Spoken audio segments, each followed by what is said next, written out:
Alright, let's start! First things first, let's think about the steps for creating a video for TV broadcasting.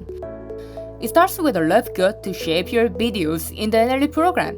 After the rendering, you're going to pass the baton to your fellow creators to do final cut and CG works.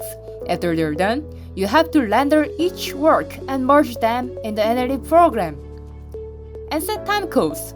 It's like putting all the photo faces together to create a seamless flow.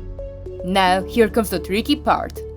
If any changes are needed in the CG scenes, you will journey back to the earlier steps, modifying the CG scenes, rendering them, exporting them as MOV or PNG files, and importing them to Final Cut. You need to do the steps all over again and again until you do the final rendering and get the final version. It's like an endless dance of modifying and rendering. But wait, there's a hero in this tale. Introducing KarismaCG3 NLE. KarismaCG3 NLE swoops in to save the day. With KarismaCG3, when your final cut is ready, you can import it into the KarismaCG3 NLE mode.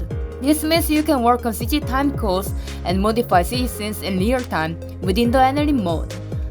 Say goodbye to the endless cycle of edit, render, export, and import. Your editing time shrinks dramatically. And if you're hungry for more time-saving magic, the timecode synchronization feature is your secret weapon. You can work on setting timecodes and modifying the CG scenes while simultaneously checking out your finished final cut.